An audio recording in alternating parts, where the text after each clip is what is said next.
everybody, this is Stephen Howson, and this is a little bit of transfer talk. Now, I've just got TweetDeck open right here on my computer in front of us, and I'm seeing that Bay has just sorted out his medical, passed his medical, and he's likely to be Jose Mourinho's first signing. So that's some pretty crazy news. But that's not what we were made to talk about today. We've already sort of covered Bay. We was hearing that centre half, centre mid, centre forward, right winger are being signed. Centre half looks like it's in the bag. Centre forward looks like it's kind of in the bag if we're going along the Zlatan Ibrahimovic route, and I think we are. That leaves a right mid, or a right winger, and a centre mid.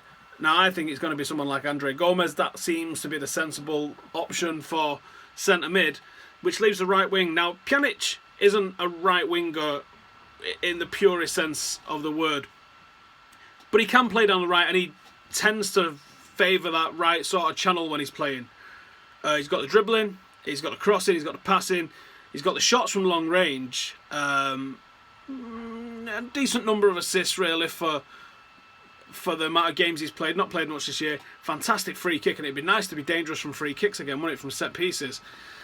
This transfer looks like it's got all the potential of happening. The Roma president mentioned that he's got a release fee. He said he's going nowhere, but if his release fee is met, then there's nothing we can do about it. Now that's basically just saying, pay a release fee and you can come and take him away for me.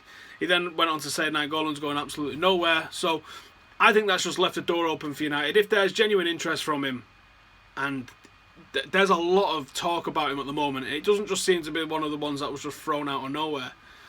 I think this stacks up. I think Pjanic has got a decent shot at of this coming off, and I like him. I do like him. I think he's got goals in him. He's got excitement in him. I think he's got a certain sort of presence about him, the way he plays. I think he's got a certain sort of character about him, and I think Manchester United could be the perfect place for him. And if we did our business based on, I mean, I've said a few times now, Andre Gomez hasn't impressed me yet. I'm open-minded on him. I'm not saying he's going to be a bad transfer. I'm just saying he's not massively impressed me so far.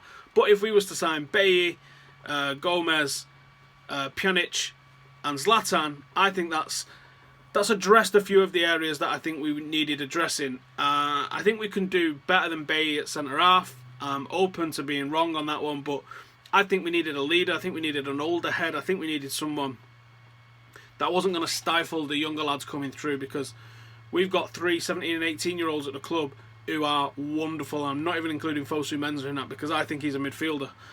So I'm torn a little bit on the Bailly one. He does look like a decent prospect.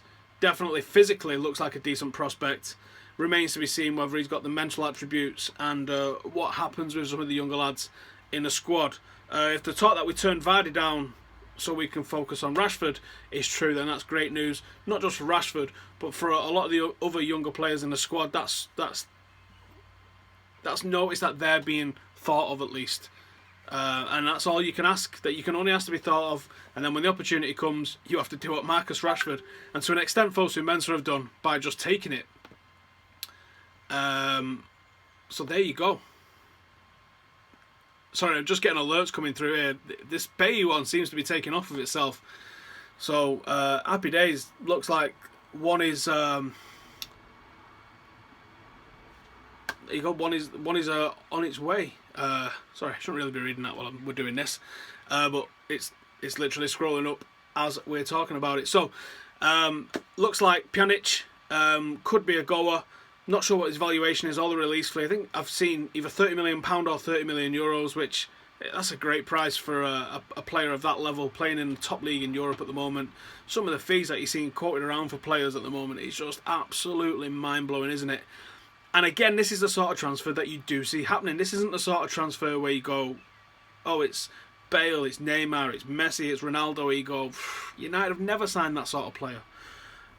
This is the sort of player that United sign. We sign them from the other top tier teams in Europe, not the top elite like the Bayern Munichs, the Real Madrids, the Barcelona. Even if we do sign players from there, it's players like Angel Di Maria that was not really too much wanted at the club. It was a player that was sort of maybe on a periphery. I still think James Rodriguez has got a shot at going ahead.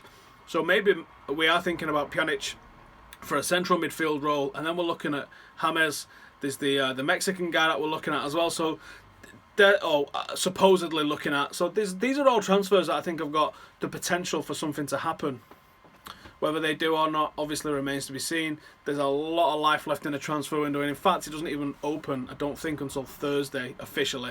Now I know we've seen Arsenal doing a little bit of business, and it's good that United are getting some work done prior to the Euros. I thought it was quite funny that Zlatan released a clothing line today when everyone was expecting some sort of announcement on his future.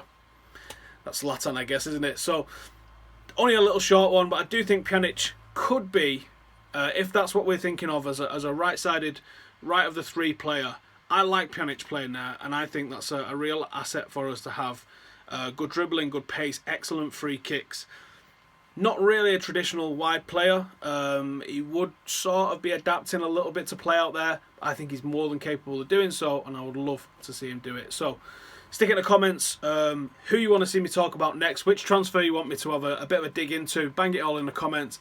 Also going to do a Q&A at some point this week as well, so bang anything that you've got in terms of a Q&A into the comments, and I'll respond to them and read them all out this week. Thank you for watching. I'll see you soon.